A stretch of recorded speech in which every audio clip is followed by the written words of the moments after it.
Hello students, my name is Vishal Patel. Welcome to my YouTube channel Philomath. Hello students, our today's topic is solving a simultaneous equation by a graphical method. Okay, now at the end of the video, I'll be sharing you an important topic based on a graphical method. Okay, so do watch the video. Now, let us take an example 2x minus 3y equal to 4 and 3y minus x equal to 4. Now, I've taken the first equation that is 2x minus 3y equal to 4.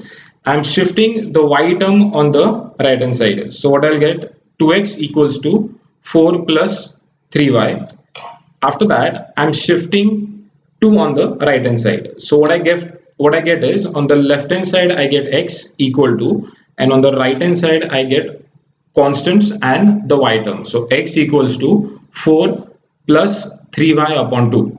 Now whatever steps I've done for shifting y on the right hand side, you can even do the same steps for shifting x on the right hand side. Okay, fine.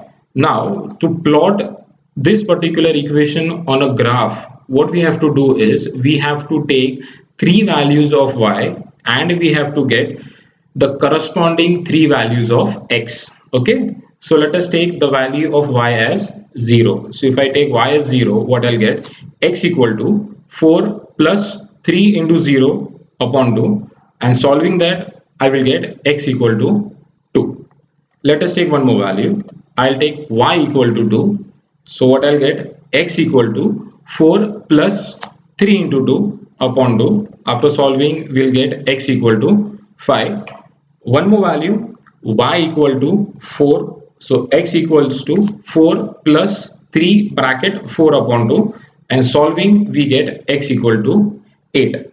Now let us see the first point. The first point is 2 comma 0. Now always remember, whenever you write the coordinates, first we'll write down the coordinate of x and then we'll write down the coordinate of y. So it has to be the x value first and then the y value, that is 2 comma 0. The next is 5 comma 2 and the next is 8 comma 4. Okay, now whatever calculations we have done for the first equation, we are going to do the similar calculations for the second equation. Okay, so here is the second equation. I'm shifting x on the right hand side, so minus x will become plus x. Then I'm shifting 3 on the right hand side, so I'll get y equal to 4 plus x upon 3. Okay, now here we'll take three values of x and we'll get the corresponding three values of y. So the first value what we have taken is x equal to 2, so we'll get y equal to 4 plus 2 upon 3, so that is y equal to 2.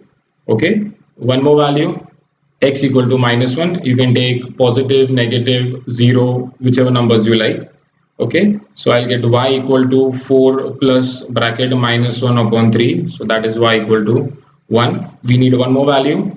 Okay, we are taking x equal to 5.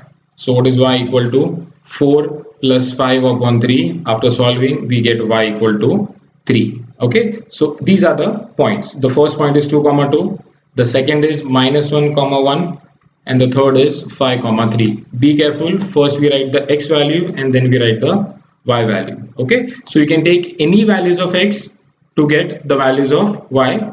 Okay, so now we solved the first equation and we solved the second equation. We have 3 points for the first and 3 points for the second equation. Okay, so I'm making a table out of this. Okay, so the first table is for the first 3 points what we got, and the second is for the second equation. Okay, the 3 points. Now let us plot these points on the graph.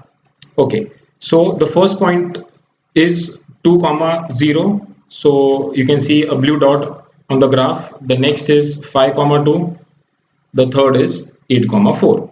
Okay, so the first equation points I have shown with a blue dot. Now let's see the second set of points, that is 2 comma 2, then minus 1 comma 1 and 5 comma 3.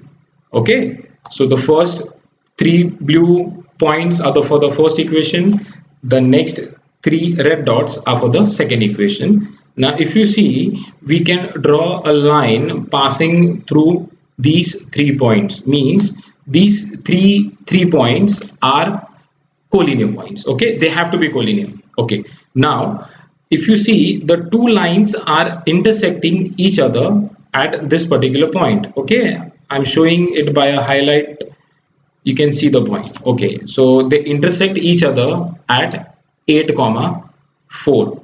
So what is 8 comma 4? 8 comma 4 is the solution of this particular simultaneous equation by a graphical method. Okay, now if you solve these two equations by any other method, maybe elimination by substitution or equating the coefficients or cross multiplication method or by Cramer's rule, you will get the same answers. The link to those videos I've given in the description box. Okay, so do see those videos, you'll understand the concept more properly. Okay, now I told you I'll be discussing an important topic.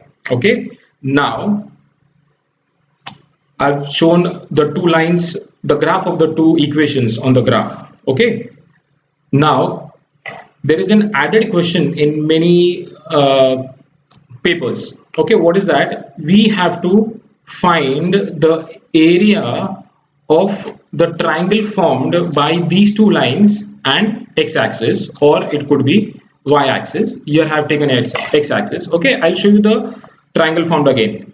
The first side, the second side, and the third side. Okay, so this is a triangle formed by the two lines and the x-axis. Okay, now this is the height. Okay, the orange line will show the height of the triangle.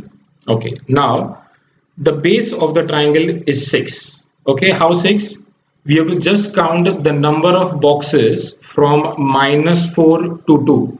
Okay, we have to just count the number of boxes from -4 to 2. If you count, there are 6 boxes, so 6 is the height. 6 is the base and 4 is the height. Okay, just count the number of boxes. There are 4, so 4 is the height. So 6 is the base and 4 is the height. So area of triangle is half into base into height. That is half into 6 into 4.